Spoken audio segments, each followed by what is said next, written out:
The London Top Show is brought to you by My Store app. Her store online.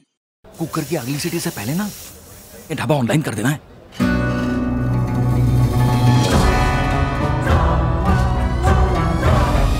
हम हो गए online.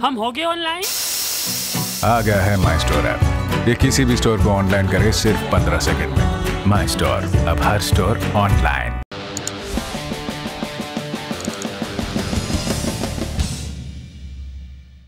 नमस्कार, सौरभ द्विवेदी नाम है हमारा और आप देखना शुरू कर चुके हैं लल्लन टॉप शो। 5 महीने से ऊपर हो गया, लेकिन मोदी सरकार के बनाए कृषि कानूनों के खिलाफ आंदोलन चर्चा से बाहर नहीं गया। जब आप ये शो देख रहे हैं तब दिल्ली की सीमाओं पर धरना चल रहा है। यूपी और हरियाणा के देहात में महापंचायतें हो रही हैं और देश की सबसे बड़ी पंचायत संसद में भी किसान आंदोलन की ही चर्चा है। वैसे चर्चा ट्विटर पर भी है। रिहाना ने CNN की एक रिपोर्ट क्या ट्वीट कर दी, हाहाकार मच गया। दुनिया की कई नामचीन हस्तियां किसान आंदोलन से हमदर्दी जता रही हैं और भारत के सेलिब्रिटी वो तो कभी किसी से बुराई मोल लेते नहीं, लेकिन ऐसा डर विदेश मंत्रालय को तो नहीं है। वो लठ भांज रहा है ट्विटर पर। तो आज का शो समर्पित है इन्हीं सारी घटनाओं को। चर्चा के इन सारे मंचों के सहारे छवियां गढ़ने और उनसे लड़ने के खेल को समझने की कोशिश करेंगे और बोनस में कुछ और जरूरी समाचार होंगे। लेकिन शो में शुरुआत हमेशा की तरह दिन के वीडियो से।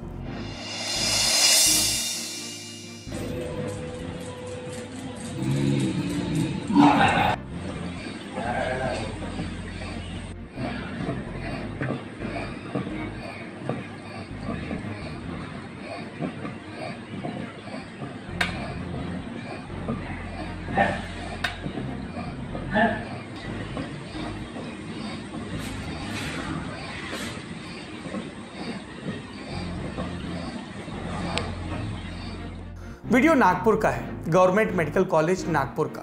पेशेंट वार्ड में आवारा कुत्ते घूम रहे हैं। घूम घूम कर कुछ ढूंढ भी रहे हैं, शायद कुछ खाने के लिए। और ये शायद हमें उन डरावनी खबरों की याद दिलाता है जो अक्सर सरकारी अस्पतालों से आती हैं। मरीजों को कुत्तों ने काट लिया, ऐसी खबरें। नवजात शिशु को अस्पताल से उठा ले गए, ऐसी खबरें। और इस खबर पर मेडिकल कॉलेज के सुप्रिटेंडेंट साहब ने जो कहा वो भी आपको सुनना चाहिए। ऐसा है कि आप देखेंगे कि मेडिकल कॉलेज इतने दिन से इतना काम कर रहा है कि कोविड के साथ साथ नॉन कोविड भी काम ज़्यादा मेडिकल कॉलेज में हो रहा है। यही मेडिकल कॉलेज में सबसे ज़्यादा नॉन कोविड भी काम हो रहा है। तो ये काम होते होते लोगों का यहाँ पे फेथ रहना जरूरी है। इसलिए लोगों के प्रति कॉलेज की बदनामी जितनी कम होंगे उतनी अच्छा है। मैं इसलिए लोगों को रिक्वेस्ट करूँगा, यदि ऐसी चीज़ें तो होना नहीं चाहिए, इसलिए हम ट्राई करेंगे। लेकिन कुछ ऐसा होता है तो आप वो सुझाव हमारे ऑफिस में, अधिष्ठाता ऑफिस में बता के इस पे काम कर सकते, ताकि लोगों के पास निगेटिव कॉलेज के बारे में नहीं जाएंगे और लोगों का विश्वास कॉलेज के प्रति अच्छा रहेगा। और वैसे भी हम हर महीने के बुधवार, पहला बुधवार, उसमें 12 बजे सिक्योरिटी की मीटिंग रहती है। और ये महीने की मीटिंग कल ही हुई है, हमारी थोड़ी लेट हुई और कल ही ये सब डिस्कशन हुआ। हर मीटिंग में डिस्कशन होता है। वो मीटिंग के मुताबिक हमने 2 टीम बनाए। वो टीम हमारी बीच बीच में राउंड लेती है, तो वो राउंड के साथ कुछ ऐसे चीज़ें समझ में आती है तो उसके ऊपर भी ध्यान होता है। सुरक्षा रक्षक के ऊपर भी ध्यान होता है, उनको भी कुछ सुझाव दिए जाते हैं। तो शायद ही ऐसा शायद नहीं हुआ, और हो गया होगा तो इसके बाद में नहीं होगा, इसके लिए हम और दखल अंदाजी करेंगे। इस तरह की खबरों को 2 तरह से रोका जा सकता है। पहला, व्यवस्था में सुधार करके, और दूसरा, खबरों को बाहर ही ना आने देकर। सुप्रिटेंडेंट साहब लोगों से दूसरा तरीका अपनाने की अपील कर रहे हैं ताकि लोगों में मेडिकल कॉलेज के प्रति विश्वास बना रहे। कमियों को सुधारने के बजाय उसे छिपाते रहने से पता नहीं हम कब आगे बढ़ पाएंगे। उद्धव ठाकरे और संजय राउत थोड़ा ध्यान इस पर भी दे लें, बाकी चीजों पर तो उनका खूब ध्यान रहता है। हम फिलहाल बढ़ते हैं सुर्खियों की तरफ।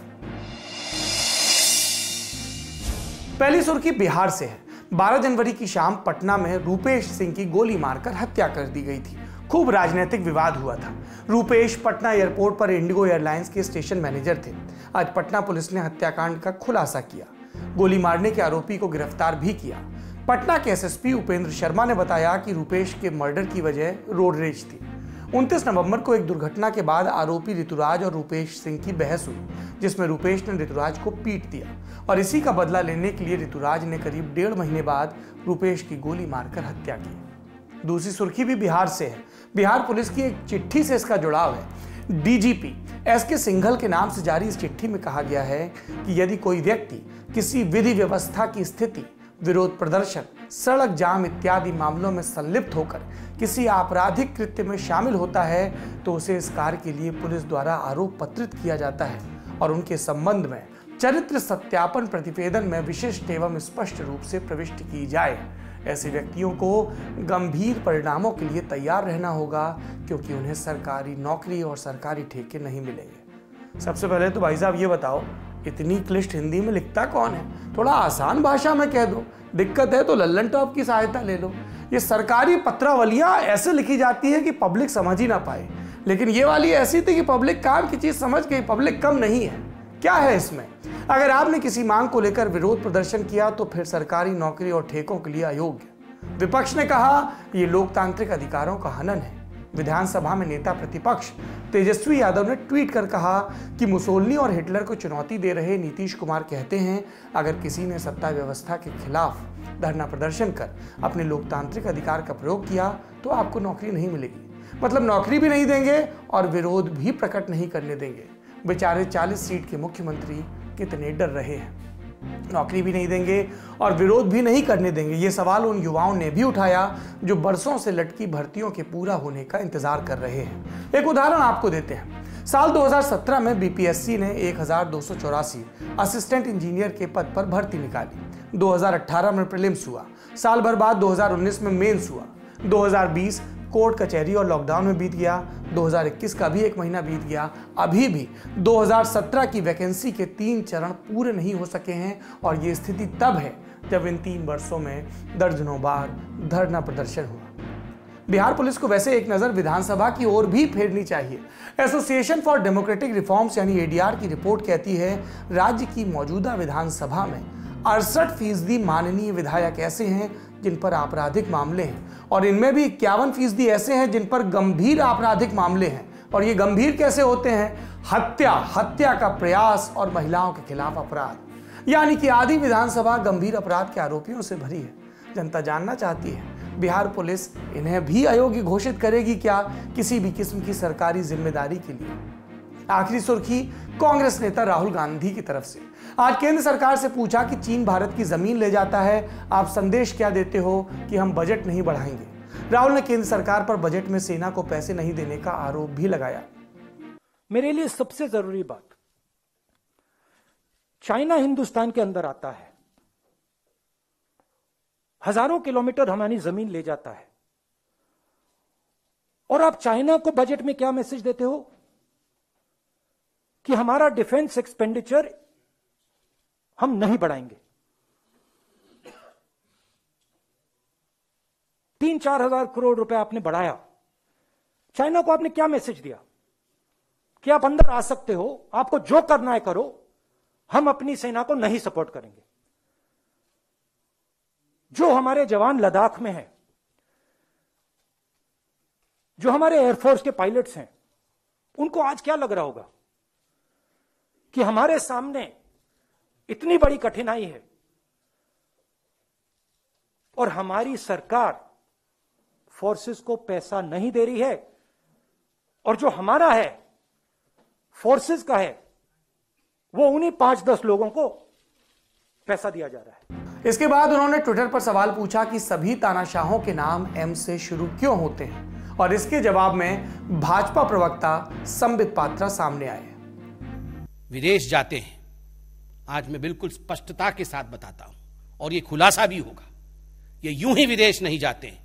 वहां वो षड्यंत्र करते हैं, एंटी इंडिया एलिमेंट्स के साथ मीटिंग करके ये प्रपंच रचते हैं हिंदुस्तान को बदनाम करने के लिए और हिंदुस्तान को विवादों में धकेलने के लिए। चाहे वो रिहाना हो, चाहे वो मियां खलीफा हो, ये सारे जो जिन लोगों ने ट्वीट किया हुआ है, ये सारे लोगों से किस प्रकार मिलना, प्रपंच करना, हिंदुस्तान के खिलाफ प्रोपेगेंडा करना, ये राहुल गांधी का बिल्कुल पहला काम है और यही राहुल गांधी करते हैं विदेश में जाकर। सुर्खियां सुन ली, अब बढ़ते हैं दिन की बड़ी खबर की तरफ। किसान आंदोलन और ट्विटर, सही समय आ गया है कि इस विषय पर एक ललित निबंध लिख दिया जाए। आंदोलन दिल्ली की सीमाओं पर आया तो किसानों ने देखा कि सरकार और उनके बीच जो दूरी है वो सड़क नापने से कम नहीं हुई। दिल्ली आने का दूसरा मकसद था आंदोलन को चर्चा का केंद्र बनाना, राष्ट्रीय और अंतर्राष्ट्रीय मीडिया के जरिए। लेकिन किसान आंदोलन लंबे समय से शिकायत करते आ रहे हैं कि मीडिया के बड़े हिस्से में उन्हें लेकर निष्पक्ष रिपोर्टिंग नहीं हो रही। किसान यूनियन का समर्थन करने वाले कई लोगों ने मिलकर एक अखबार निकालना शुरू कर दिया और उसके बाद सोशल मीडिया पर भी कई ट्विटर हैंडल बन गए। लोग सर्वर की सर्विस देने लगे, लोग सोशल मीडिया की सर्विस देने लगे और उनका सूचना का अपना तंत्र स्थापित हो गया। इनमें से सबसे ताकतवर माध्यम है ट्विटर। सारे ट्विटर ट्रेंड कामयाब नहीं हो पाते, लेकिन ट्विटर पर जो माहौल बनता है उसका असर तंत्र पर पड़ता तो है। ना पड़ता तो रिहाना समेत दुनिया की तमाम नामचीन हस्तियों के ट्वीट के बाद भारत सरकार के विदेश मंत्रालय को बयान जारी करने पर मजबूर नहीं होना पड़ता। अब तक आप रिहाना, उनके ट्वीट और उनके ट्वीट का संदर्भ ना जान गए हों तो सारी बातें आपको संक्षेप में बता देते हैं। अमेरिका के नक्शे पर एक पूंछ की तरह निकला है फ्लोरिडा। इसके आगे बहुत दूर तक छोटे बड़े द्वीपों पर कई देश हैं। क्यूबा और हैती से आगे निकलेंगे तो वो देश नजर आते हैं जिनकी कलेक्टिव पहचान एक क्रिकेट टीम से है, वेस्ट इंडीज। इन्हीं वेस्ट इंडीज द्वीप समूहों में एक देश है बारबाडोस। रिहाना यहीं की रहने वाली हैं। दुनिया उन्हें क्यों जानती है? क्योंकि उनके लिखे और गाए गाने दुनिया भर में पसंद किए जाते हैं। वो एक एक्ट्रेस भी हैं। इससे रिहाना को मिला है नाम, शोहरत, ढेर सारे फैंस और करोड़ों ट्विटर फॉलोअर्स। 3 फरवरी के रोज 10 crore 10 lakh Twitter user Rihanna को फॉलो कर रहे थे।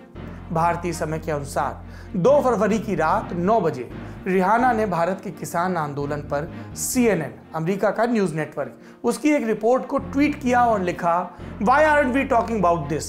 मतलब हम इस बारे में बात क्यों नहीं कर रहे। साथ में हैशटैग चलाया फार्मर प्रोटेस्ट।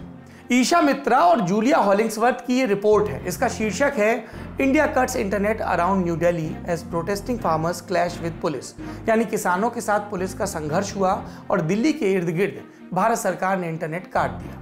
इसमें किसान आंदोलन की भूमिका, दिल्ली की सीमा पर चल रहे प्रदर्शन, 26 जनवरी के दिन हुई हिंसा का भी जिक्र है। किसान आंदोलन के साथ साथ ये रिपोर्ट भारत के लोकतंत्र की सेहत पर भी टिप्पणी करने की कोशिश करती है। ये बताती है कि भारत में सरकार इंटरनेट शटडाउन के मामले में दुनिया में अव्वल मुल्क है। साथ ही उदाहरणों के साथ भारत में प्रेस की आज़ादी को लेकर भी चिंताएं व्यक्त की गई।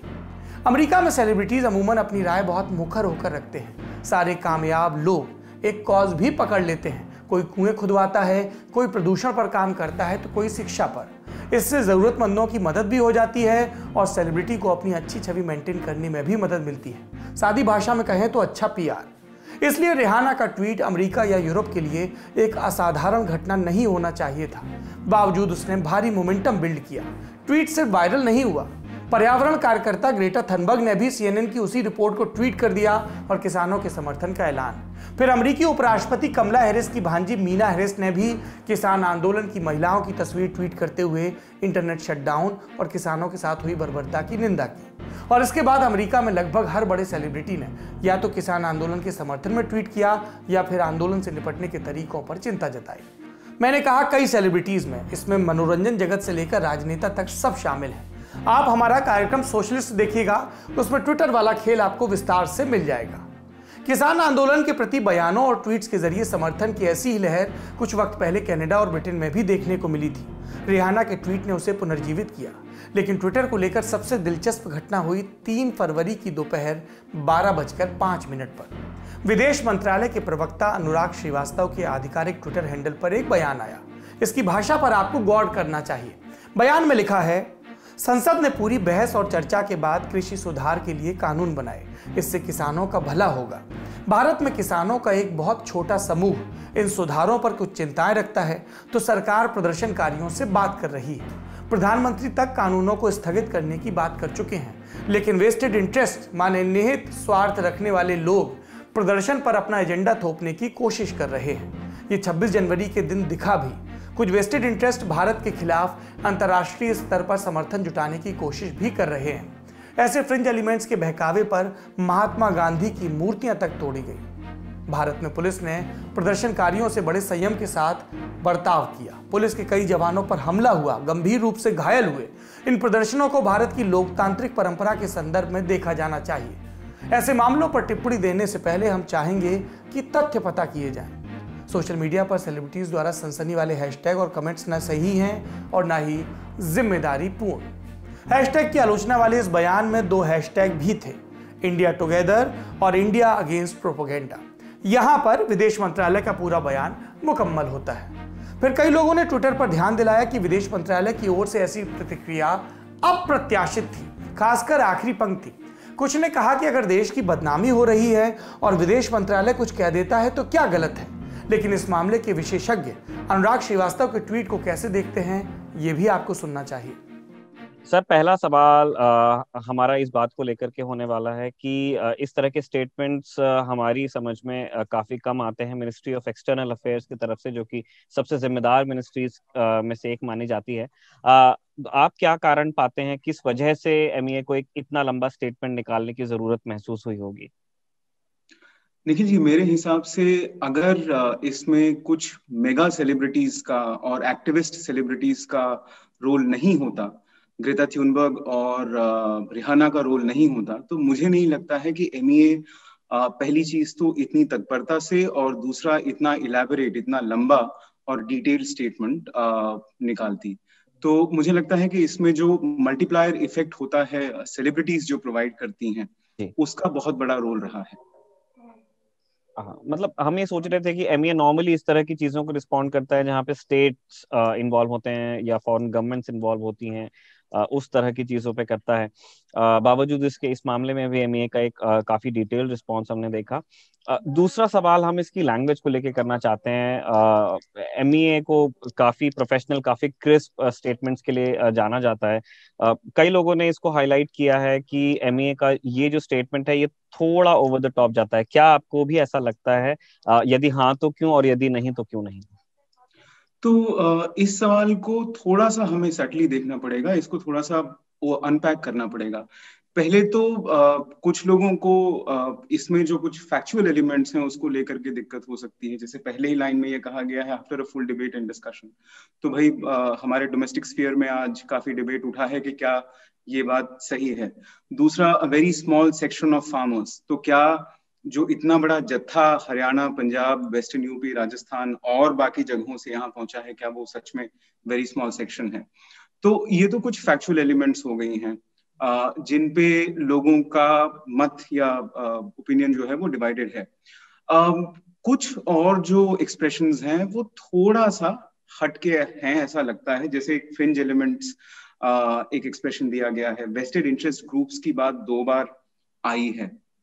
लेकिन ये एक तरीके से आप देखें तो एमईए की जो अपनी पॉलिसीज को, डोमेस्टिक पॉलिसीज को डिफेंड करने के कॉन्टेक्स्ट में, संदर्भ में जो स्टेटमेंट्स आई हैं, उनमें भी हमें कुछ ऐसे ही पास्ट में भी, अतीत में भी देखने को मिला है। स्पेशली जब ह्यूमन राइट्स वायलेशंस की, कोट एंड कोट वायलेशंस की बात पाकिस्तान ने की है, या फिर जब संप्रभुता की को लेकर के जो सवाल उठे हैं, तो उन स्टेटमेंट्स में भी कुछ इस तरह के एक्सप्रेशंस आए हैं।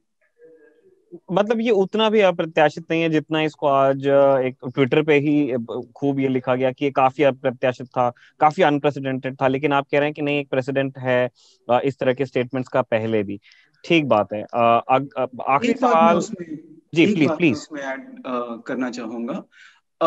इसको प्रेसिडेंटेड या अनप्रेसिडेंटेड को अगर हम बगल कर लें तो एक जैसे हम एक पर्सपेक्टिव में, एक परिपेक्ष में अगर इसे हम देखने की कोशिश करें तो कुछ इसके बारे में खास बात ये है, आमतौर पर हमने स्ट्रेटेजिक और सॉवरेंटी के मुद्दों पर एमईए को हस्तक्षेप करते हुए पाया है। ये कभी कभी ही होता है कि सामाजिक मुद्दों पर या फिर जहां पे समाज का एक तबका प्रोटेस्ट कर रहा हो, उस पर एमईए इंटरनेशनल कम्युनिटी को सफाई देता है। जो आखिरी बार मुझे इससे मिलता जुलता स्टेटमेंट ध्यान में आता है वो 2001 में जब ये कोशिश हुई थी कि कास्ट और रेस को एक ही पटल पर ले करके रखा जाए। उस वक्त कुछ इसी तरह का एक विचलित सा एक्सप्रेशन हमें एमईए के स्टेटमेंट में देखने को मिला था। लेकिन इसके अलावा मुझे नहीं लगता है कि इसमें ऐसा कुछ है जो अनप्रेसिडेंटेड है। हाँ, ये बात जरूर है कि जो लेंथ है, जो इसकी लंबाई है, जो डिटेल्ड है, जो डिटेल्ड नेचर है इस स्टेटमेंट का, वो कुछ नया नया सा लगता है। ठीक है। एक आखिरी सवाल ये भी ट्विटर के ही हवाले से हमारे पास है और हम इस पे थोड़ी क्लैरिटी चाहते हैं। बहुत लोगों ने पीएम के उस ट्वीट को आज दोबारा शेयर किया जिसमें 7 जनवरी को उन्होंने अंग्रेजी में एक ट्वीट किया कैपिटल हिल वायलेंस के ऊपर। उन्होंने कहा कि जो लोकतांत्रिक प्रक्रिया है उसे इस तरह के अनडेमोक्रेटिक प्रोटेस्ट से आप दबा नहीं सकते हो, ये ठीक नहीं हो रहा है। तो उसको इस रिहाना के ट्वीट के बरक्स रख के देखने की कोशिश हुई और ये सवाल फिर पूछा गया कि क्या ये संभव है कि हमारे यहाँ से इस तरह की बातें बाहर के बारे में कही जाएं, पर जब बाहर से कोई आलोचना हो तो हम उसको लेकर के काफी डिफेंसिव हो जाएं। क्या इस तरह की तुलना ठीक होगी? मुझे नहीं लगता है ये ठीक होगी। वो इसलिए क्योंकि इस स्टेटमेंट पे भी एमईए ने 2 बातों को बहुत क्लियरली रखा है। उन्होंने ये पूरी तरह से कहा है कि फार्मर्स का प्रोटेस्ट जो है वो लेजिटिमेट है और India democratic ethos and polity के कॉन्टेक्स्ट में इसको देखना चाहिए। वो कह ये रहे हैं कि कुछ वेस्टेड इंटरेस्ट्स ने इन प्रोटेस्ट्स को ही डिरेल करने की कोशिश की है। तो इसको ध्यान में रखते हुए मुझे नहीं लगता है कि अगर किसी ने इंडिया के डेमोक्रेटिक प्रोटेस्ट पे कोई कमेंट किया होता तो उनको दिक्कत होती। एमईए ने जो बात सामने रखी है वो ये कि इन प्रोटेस्ट्स को डिरेल करने की कोशिश की जा रही है और अगर आप जो लोग इसे डिरेल कर रहे हैं आप उनकी कहानी मान लेते हैं तो आप इनफैक्ट डेमोक्रेसी को ही नुकसान पहुंचा रहे हैं और ये आप ना करें, इससे करने से बचें। इसी जब आप सर बता रहे थे उसी से मुझे एक चीज ख्याल आ गया। जो रिपोर्ट वायरल हुई है रिहाना और ग्रेटा के ट्वीट्स के बाद में, जो CNN का जो पीस है उसको जब हम पढ़ते हैं तो उसमें हम देखते हैं कि वो सिर्फ किसान आंदोलन को लेकर के नहीं है। वो एक तरह से बीच में जो बीच का हिस्सा है उसमें वो हिंदुस्तान में democratic process, freedom of press और फ्रीडम ऑफ स्पीच, इन सारी चीजों पे भी एक रनिंग कमेंट्री करने की कोशिश करता है बीच में। क्या हम उसमें वजह ढूंढ सकते हैं एमईए के रिस्पॉन्स की कि हो सकता है कि ये सिर्फ एक सेलिब्रिटी ट्वीट हो और हो सकता है कि ये एक बहुत इमोटिव इशू हो, लेकिन जो रिपोर्ट शेयर की गई थी वो बहुत दूसरे दिशा में जाकर के एक टिप्पणी करने की कोशिश करती है अभी जो हो रहा है उस पे? That's actually a very good question. हुआ ये है कि पिछले करीब 1.5 से 2 सालों में हमारे यहाँ पे घरेलू राजनीति में जो चेंजेस आई हैं, जो पॉलिसीज अपनाई गई हैं, जो लॉज इनिशिएट किए गए हैं, उन्होंने दुनिया भर में जो प्रोग्रेसिव सेक्शंस हैं जिनको हमारे यहाँ पे लेफ्ट लिबरल कहा जाता है और अंतर्राष्ट्रीय संबंधों में लिबरल प्रोग्रेसिव कहा जाता है, वहाँ एक बहुत ज्यादा डिस्कम्फर्ट तैयार हो गया है इंडिया की घरेलू राजनीति जिस दिशा में जा रही है उसको लेकर के। तो ये जब भी मौका मिलता है इंटरनेशनल मीडिया को या फिर प्रोग्रेसिव पॉलिटिशियंस को, चाहे वो यूके में हो, चाहे वो यूएस में हो, चाहे कनाडा में हो, तो वो अब इस बात को उठाने लगे हैं कि भाई माइनॉरिटीज को लेकर के, सोशल फोर्सेस को लेकर के, कुछ पेरिफेरल एरियाज को लेकर के जो पॉलिसी है वो इंक्लूसिव नहीं रह गई है, थोड़ी सी डिस्क्रिमिनेटरी हो रही है। तो इंडिया का डिस्कम्फर्ट, एमईए का डिस्कम्फर्ट, गवर्नमेंट ऑफ इंडिया का डिस्कम्फर्ट काफी वक्त से रहा है। तो उस कॉन्टेक्स्ट में अगर हम ये देखा जाए, अगर हम इसे देखते हैं तो ये कहना, ये आप कह सकते हैं कि जो इलैबोरेट नेचर है इस एक्सप्रेशन का, इस स्टेटमेंट का, वो शायद वहां से भी आ रहा हो। इसमें इस तरह से इसको रीड करने में कोई दिक्कत नहीं है, कोई दुविधा नहीं होनी चाहिए।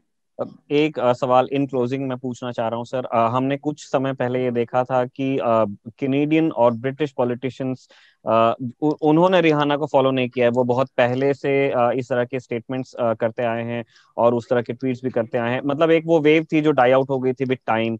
क्या एक रिवाइवल हम देख सकते हैं कि अब ये माहौल बनने के बाद, ये मोमेंटम बनने के बाद में जो और इस तरह की जो डिफरेंस ऑफ ओपिनियन है, जो लीडर्स हैं या गवर्नमेंट से संबंधित हो सकते हैं दूसरे देशों के, वो थोड़े से और वोकल होने में मतलब वो कंफर्टेबल रहेंगे? मुझे आश्चर्य नहीं होगा अगर ऐसा होता है, और उसका कारण ये है, नॉर्थ अमेरिका अब पूरी तरह से लिबरल प्रोग्रेसिव हो चुका है। जब तक डोनाल्ड ट्रंप थे तब तक एक एक्सट्रीमली कंजर्वेटिव लीडरशिप यूएस में थी और नॉर्थ अमेरिका में उस वक्त सिर्फ कनाडा एक प्रोग्रेसिव स्टेट के तौर पे था। आज की तारीख में बाइडेन नीचे हैं, बाइडेन के साथ हैरिस हैं, एक बहुत ही प्रोग्रेसिव पार्टनरशिप है, ऊपर ट्रूडो हैं।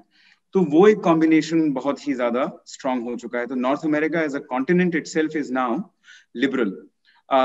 दूसरा जो एलिमेंट है वो पंजाब की डायस्पोरिक कनेक्शन जो स्पेशली कनाडा और यूके के साथ जुड़े हुए हैं, और इन दोनों जगहों पर जो दबदबा है अब डायस्पोरा का, वो वहां की सरकारों पे इफेक्ट करता है। हालांकि यूके में कंजर्वेटिव गवर्नमेंट है, लेकिन जो इन्फ्लुएंस है वहां पे डायस्पोरा का, उसका असर तो आपको यूके गवर्नमेंट के एक्सप्रेशंस में भी दिखेगा। इसलिए मुझे आश्चर्य नहीं होगा कि ये चीज आने वाले दिनों में हमें और देखने को मिले, एक पुशबैक थोड़ा सा और देखने को मिले। यहां से आगे की बात कुछ हल्की हो सकती है।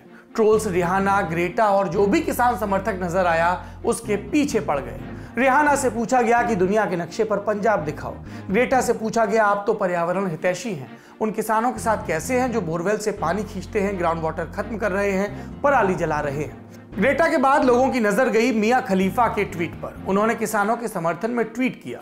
मियां अपने करियर में 6 महीने से भी कम पॉर्न इंडस्ट्री में रही, लेकिन न ट्रोल्स और न खबर लिखने वालों ने उन्हें पॉर्न एक्टर टर्न मॉडल लिखने से जरा भी परहेज किया।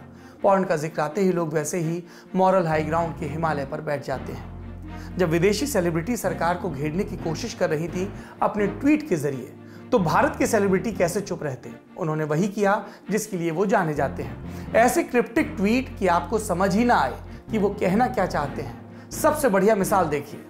इसी तरह तमाम सेलिब्रिटीज ने आधे मन से ट्वीट किए कि हम किसान को महान मानते हैं, लेकिन हमें सबके साथ रहना होगा, बातचीत से सब ठीक हो जाएगा।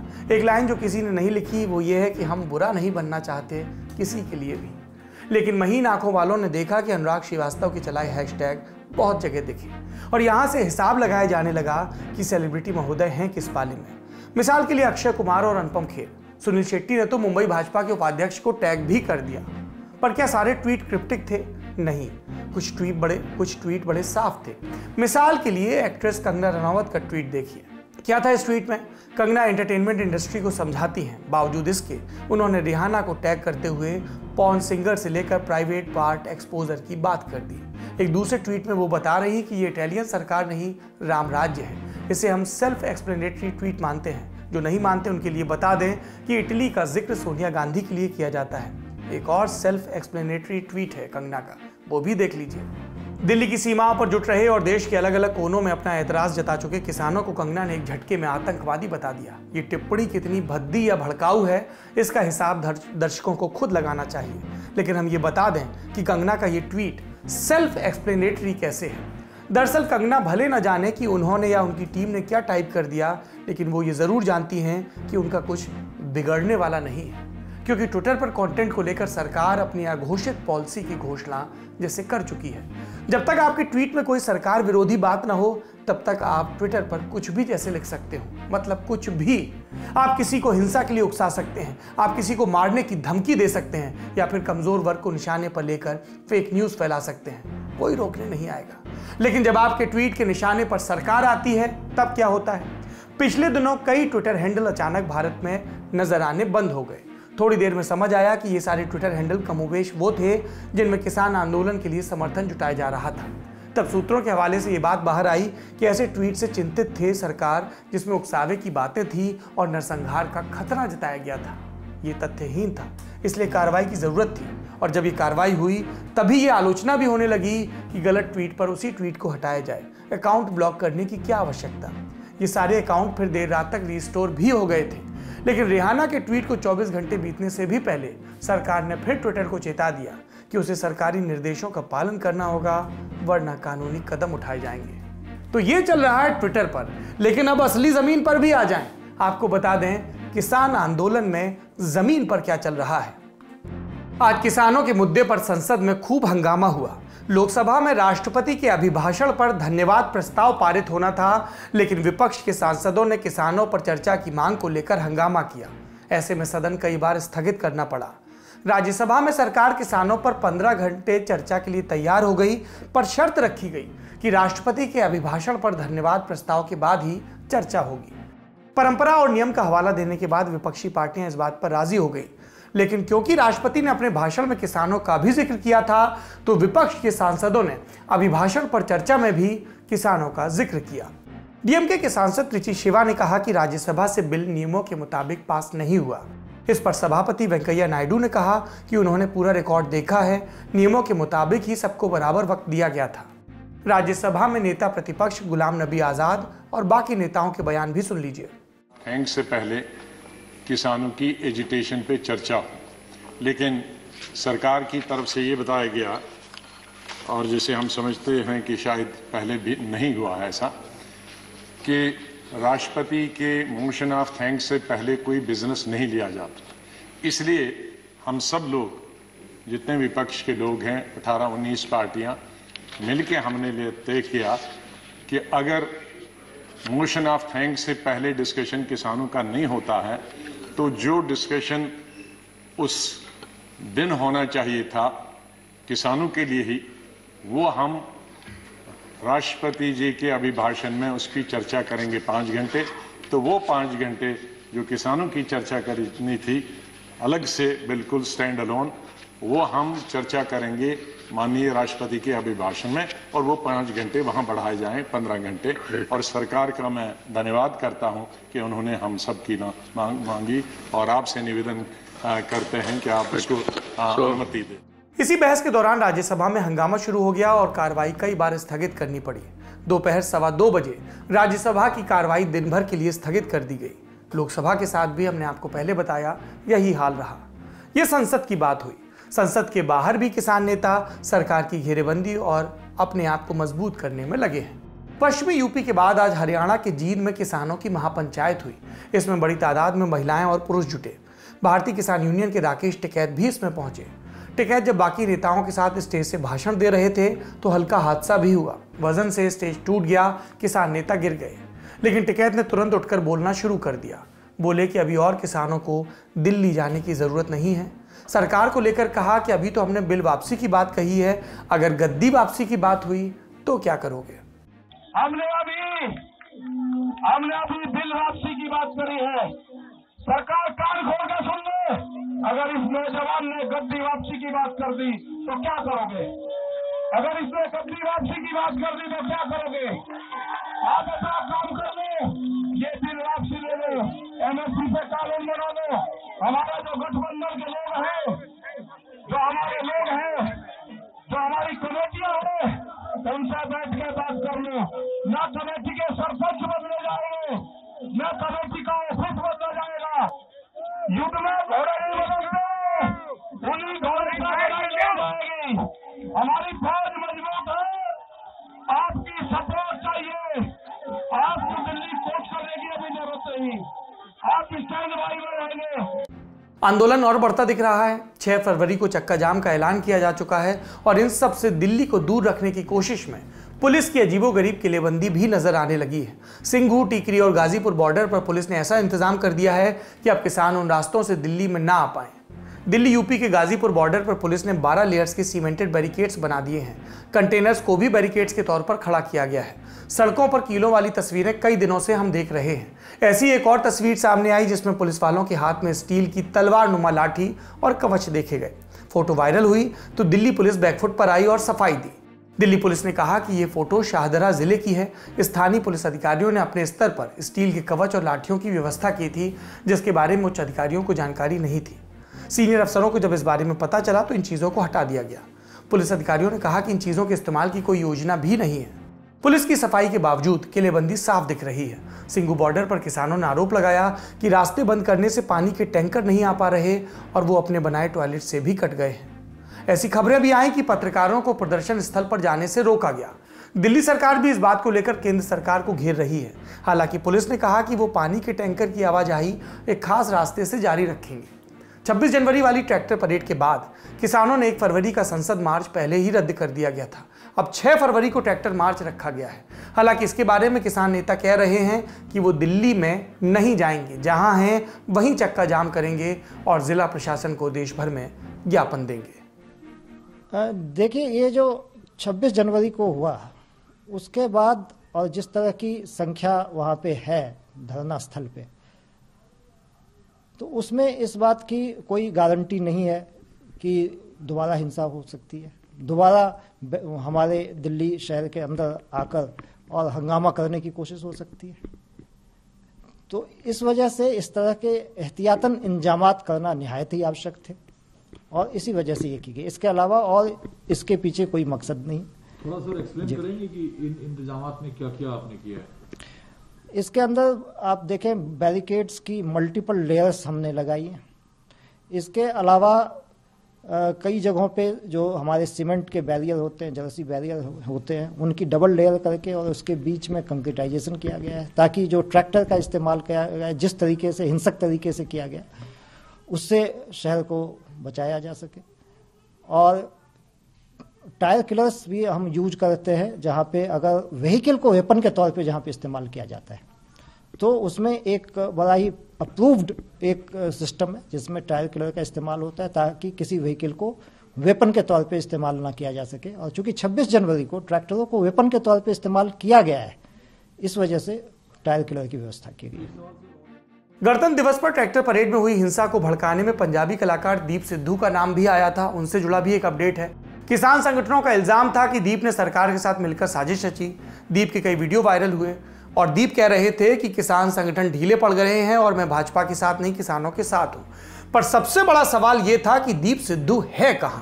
ये बात दिल्ली पुलिस को भी नहीं पता, इसलिए अब पुलिस ने दीप सिद्धू की खबर देने वाले को 1 लाख का इनाम देने का ऐलान किया है। इसके अलावा जुगराज सिंह समेत उसके 3 साथियों पर भी 1-1 लाख का इनाम रखा गया है। जसबीर सिंह, बूटा सिंह, सुखदेव सिंह और इकबाल सिंह, इस नाम के 4 आरोपियों पर 50-50 हजार का इनाम रखा गया है। इन पर लाल किले पर धार्मिक झंडे लगाने का आरोप है। दिल्ली पुलिस की स्पेशल इन्वेस्टिगेशन टीम 26 जनवरी को हुई हिंसा के मामले की जांच कर रही है। इसकी अगुवाई ज्वाइंट कमिश्नर बीके सिंह कर रहे हैं। इसमें 3 डीसीपी भी शामिल हैं। इस मामले में 44 एफआईआर लिखी गई थी जिसके तहत अब तक 122 लोगों को गिरफ्तार किया गया है। किसान संगठन मांग कर रहे हैं कि गिरफ्तार लोगों को छोड़ा जाए। गिरफ्तार किसानों की रिहाई और किसानों की बाकी मांगों के समर्थन में आज दिल्ली के मंडी हाउस इलाके में जेएनयू और डीयू के वामपंथी छात्र संगठनों ने प्रोटेस्ट मार्च भी निकाला। साथ में कई आम लोग भी थे।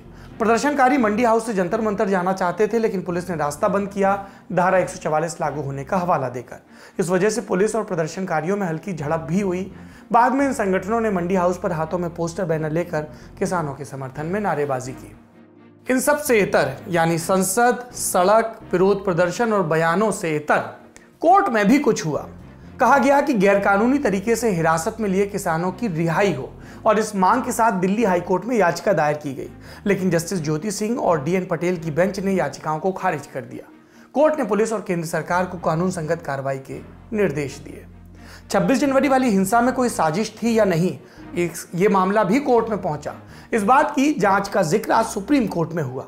हिंसा की न्यायिक और एजेंसियों से जांच की मांग पर सुप्रीम कोर्ट में कई याचिकाएं दाखिल की गई थी। मसलन निशांत तिवारी नाम के वकील की याचिका जिसमें मांग थी कि सुप्रीम कोर्ट और हाई कोर्ट के जजों की कमेटी हिंसा वाली घटना की जांच करे। एमएल शर्मा नाम के वकील ने याचिका में कहा था कि किसान आंदोलन को बदनाम करने के लिए साजिश रची गई। एडवोकेट एमएल शर्मा ने सुप्रीम कोर्ट से किसानों को बिना सबूत आतंकवादी कहने पर निर्देश जारी करने की भी मांग की थी। एक याचिका में पुलिस और जनता को आंदोलनकारी किसानों से संरक्षण देने की मांग थी। इन सभी याचिकाओं पर सुप्रीम कोर्ट ने सुनवाई से इनकार कर दिया। Chief justice S A Bobde, justice A Bopanna और जस्टिस बी सुब्रमण्यम वाली बेंच ने मौखिक टिप्पणी की। चीफ जस्टिस ने कहा, हमें यकीन है सरकार इस मामले की जांच कर रही है, उचित कार्रवाई करेगी। जस्टिस बोबडे ने यह भी कहा कि हमने प्रेस में पीएम का बयान पढ़ा था कि कानून अपना काम कर रहा है। जब सरकार पहले से मामले की जांच कर रही है तो हम क्या करें। बेंच ने याचिकाकर्ताओं को सरकार के पास जाने को कहा। याचिकाकर्ता वकील ने बेंच के सामने कहा कि इस तरह की जांच में दोनों पक्षों को नहीं सुना जाएगा। इस पर चीफ जस्टिस ने कहा, आपने ये कैसे मान लिया कि ये एक तरफा होगा, दोनों पक्षों को सुना जाएगा, जांच ऐसे ही होती है। ये कहकर सुप्रीम कोर्ट ने इस मामले में दखल देने से इनकार कर दिया। एक अपडेट और है कोर्ट से जुड़ा। किसान जिन इलाकों में प्रदर्शन कर रहे हैं वहां 26 जनवरी वाली हिंसा के बाद से इंटरनेट बंद है। इसे लेकर भी आज करीब 150 वकीलों ने चीफ जस्टिस को चिट्ठी लिखी, स्वतः संज्ञान लेने की अपील की। प्रदर्शनों की जगहों से किसान गायब भी हो रहे हैं, इस दावे को भी आज राजनीतिक समर्थन मिला। दिल्ली के मुख्यमंत्री अरविंद केजरीवाल ने बयान जारी कर कहा कि किसानों के परिजन ये चिंता जाहिर कर रहे हैं, वो ऐसे लोगों को परिवार से संपर्क कराने की कोशिश करेंगे। दिल्ली की अलग अलग जेलों में जो भी किसान आंदोलन से संबंधित लोगों को गिरफ्तार किया गया है, उनकी सबकी लिस्टें बनवाई हैं और ये लिस्ट हम अभी जारी कर रहे हैं जन सूचना के लिए। 115 लोगों की लिस्ट है जो दिल्ली की अलग अलग जेलों के अंदर दिल्ली पुलिस ने गिरफ्तार किए हैं और वो दिल्ली की जेलों में हैं। और इनके नाम, इनके पिता का नाम, इनकी उम्र, इनका पता, किस तारीख को गिरफ्तार किए गए, ये सब हम अभी थोड़ी देर में जारी कर रहे हैं। तो जिन जिन लोगों के घर के लोग मिसिंग हैं वो ये लिस्ट देख सकते हैं। तो मैं उम्मीद करता हूं कि बहुत सारे मिसिंग लोगों का पता इससे चल जाएगा, लेकिन इसके बाद भी अगर कुछ लोग मिसिंग रह जाते हैं तो उनको ढूंढवाने के लिए मैं अपनी तरफ से पूरी कोशिश करूंगा। इसके लिए मैं अगर ज़रूरत पड़ेगी एलजी साहब से भी बात करूंगा, ज़रूरत पड़ेगी मैं केंद्र सरकार से भी बात करूंगा। अब केजरीवाल का जिक्र आया तो उनके पंजाब के मित्र कांग्रेस के नेता और मुख्यमंत्री कैप्टन अमरिंदर सिंह का जिक्र क्यों ना आए। उन्होंने भी यही बात कही कि जितने लोगों की सूची थी उसमें से इतने मिल गए हैं और इतनों का पता अभी नहीं है। वैसे भी इन दोनों नेताओं के बयान को अगले बरस होने वाले पंजाब चुनाव के संदर्भ में भी पढ़ा जाना चाहिए। किसान आंदोलन अब चर्चा में लौट रहा है। हम बराबर इस पर नजर बनाए हैं, जो भी अपडेट्स होंगे आप तक पहुंचाते रहेंगे। आज के लल्लन टॉप शो में इतना ही। अंत सकारात्मकता पर, पॉजिटिव न्यूज। ये वीडियो देखिए।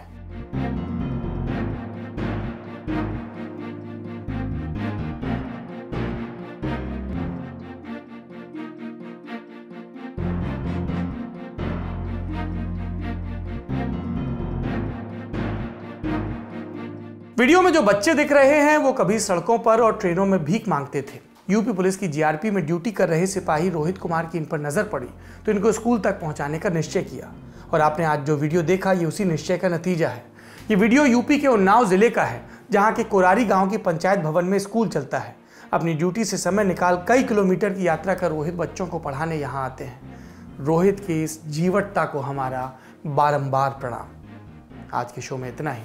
आखिरी में आपको आज के ऑर्डिनरी शो के बारे में बता देते हैं। हम आपसे पूरे अधिकार के साथ कहते हैं ये शो जरूर देखिए, खास तौर पर जो हमारे आपके घरों की महिलाएं हैं। वो ये शो बताता है कि दुनिया औरतों की नज़र में कैसी है और औरतों के लिए कैसी है। ऑर्डिनरी शो देखने के लिए आपको YouTube पर हमारे चैनल ऑर्डिनरी को सब्सक्राइब करना होगा। अपना और अपनों का ख्याल रखिए। सिलसिला संवाद का और स्नेह का चलता रहे और आलोचनाओं का भी जो ईमेल के जरिए पहुंचती रहती हैं। शुक्रिया, शुभ रात्रि। रिहाना अमेरिकी पॉप स्टार है, गाने गाती है। डायमंड और love the way you lie जैसे कई फेमस गीत ये गा चुकी हैं। शायद आपने ये गीत सुने भी हो या शायद सुने हो, पर सिंगर का नाम ना पता हो। रिहाना ब्लैक समुदाय से हैं। वाइट लोगों के बीच उन्होंने बहुत स्ट्रगल कर अपनी पहचान बनाई है। आज लोग उनसे इंस्पायर होते हैं, लेकिन उनकी सक्सेस स्टोरी इतनी आसान नहीं रही। अपने इंटरव्यूज में उन्होंने बताया है कि उनका बचपन बहुत डिस्टर्ब रहा। उनके पिता ड्रग एडिक्ट थे। आर्थिक हालत भी उनकी बहुत खराब थी। उनके पापा हमेशा मारते पीटते थे। स्कूल में भी रिहाना को बुलिंग सहनी पड़ती थी। ये तो बस बचपन था। बड़े होने पर singer song writer Chris Brown के साथ उनकी रिलेशनशिप थी, वो भी सही नहीं रही। इस दौरान वो हिंसा का शिकार हुई, लेकिन इन सब के बावजूद वो अपने टैलेंट को निखारती रही और म्यूजिक की दुनिया का बड़ा नाम बनी। सब कुछ आजमाया और तब मैंने माना कि सिर्फ सच्ची सहेली ही है। महिलाओं के उन मुश्किल दिनों की हर समस्या, जैसे कठिन दर्द, अनियमितता, खून की कमी, थकान व कमजोरी जैसी सभी प्रॉब्लम्स के लिए नंबर 1 औषधि एवं टॉनिक सच्ची सहेली। महिलाओं के लिए सबसे भरोसेमंद औषधि एवं टॉनिक।